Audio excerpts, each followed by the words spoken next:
not things, but body parts or body that are measured. What are all the measurements that you take? What are all the things you evaluate? What are the things you ask about in a nutrition assessment? I mean, just kind of free list in your group. When you think about nutrition assessment, what are the elements that go on in a nutrition assessment? BMI. Yeah. BMI is a measure of skin fold, yes. Waist circumference. Skin fold, yes. What else? There are two different things. No, you're right. Okay, so we're talking waist circumference. Okay. Wow, I tell you, the last time I did that was in an affluent country. I don't think I've ever done that again. Well, there are different, according to the literature, this is actually a single predictor of risk of developing chronic diseases. If a single one, the other one is also a single one. But if you get both of them, you have more information. Right. So shall we put the other one in as well? Yes. Where's complete? The ACP-EU of nutrition assessment, and the A is the anthropometric measurements.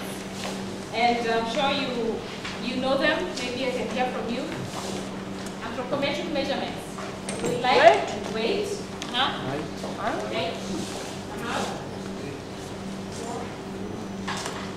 More. Tell the one. Anthropometric.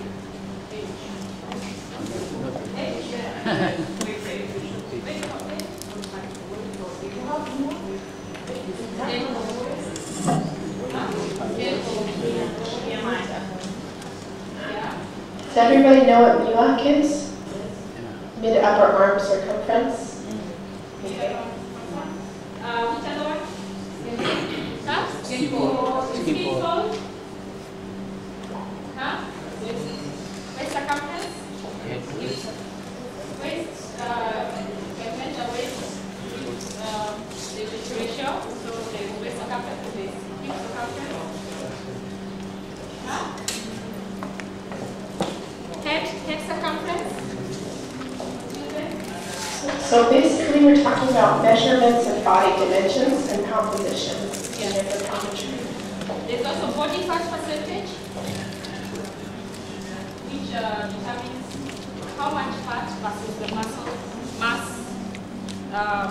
the person is carrying. So these are the basic ones, and I know most of the time we use weight, height to calculate the BMI, maybe more and waist circumference. The others are not as commonly used, but they're there. And then there are others that are more scientific for research or for like the DIA, impedance analysis. Those are a little bit more complicated. They're not done routinely because they're expensive. So just a question I like asking. How many of us know our weight?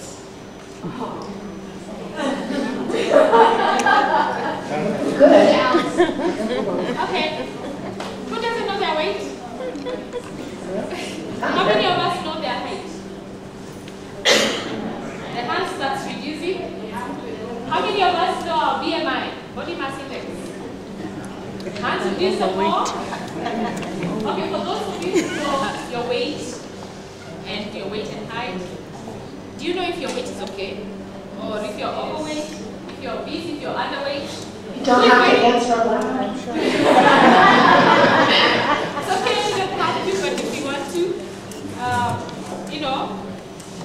But the essence of all this is that, you know, as you're saying about subjective or objective, it's very important to measure, because you can look at a person and you imagine that their weight is okay, but probably they are overweight. It doesn't really show. Of course, the extreme obese or extreme underweight will show, but majority of the people, you just think their weight is okay.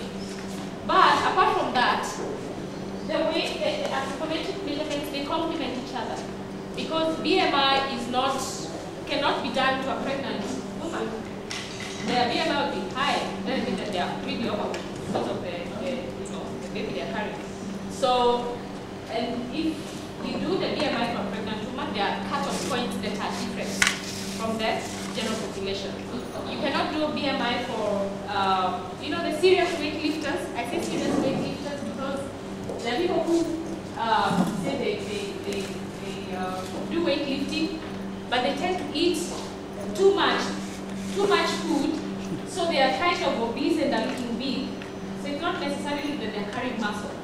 But anyway, the serious really weightlifters will have a lot of muscle and their BMI will be very high. That does not mean that they are over fat. You get, they're not carrying a lot of fat, they're carrying a lot of muscle, which is what we're supposed to do. We're supposed to have more muscle than fat. And then you cannot do BMI for a person who has kidney or renal disease because they'll be carrying a lot of, they'll be retaining a lot of water, they'll have edema, and so you think that they're overweight, but it's water weight. Above their weight. So then that's why it's important after doing the BMI after knowing your weight, it's important to know how weight is distributed in your body. Because that's, again, an indicator, you know, it's a risk. Because weight that is, as we grow old, where does our weight go as we grow old? Yeah, around the tummy. Yes, everything goes down. Yeah, around the truncal area. You know, so as we grow old, that's what happens. But have you seen a child who's obese? They are obese from head to toe, you know, proportionately. But as we grow old, the fat, there's a shift. And that's why it's important to do the waist circumference. And how we do the waist circumference is not the way you do your waist circumference when you're buying a trouser or a skirt. We do it at the navel, because that's the midpoint. But in most cases you find that they may be very expensive, so that's why you may not find them being used routinely. Then body fat percentage is a small machine that is able to detect. We hold it for 10 seconds. It just gives you an average of how much fat you're carrying. So what I'm saying is that some of these, one measure will complement another. You know, all of them may have a limitation, but then it's important to do another one for that. Now, anthropometric measurements are not enough, you know, and that's why we go to the big biochemical parameters. Like what? Biochemical parameters like, this is where you take the blood. HB to measure what? The hemoglobin, you want to see if the person is anemic. Which other one? Blood sugar levels, to check for diabetes. And these are very important, especially when it is HIV, because some of the metabolic complications, the disease itself and also the drugs can cause those conditions. Which other one? Huh? Hematocrit? That measures what? Triglycerides? Yes, the lipid profile. So you check the cholesterol. And it's important again to know that the cholesterol, apart from the total cholesterol, somebody may have a good cholesterol level, total, but the HDL, high density lipoprotein, is high or low, and the LDL is high or low. So it's important to know, you know, besides just the total. Which other one? Huh? Sorry?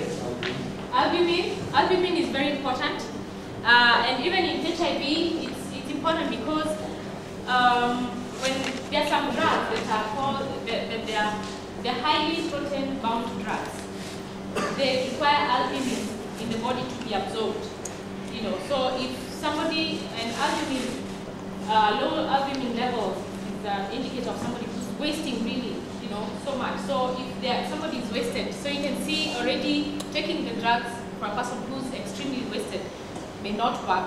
Some of the drugs that are, you know, protein bound.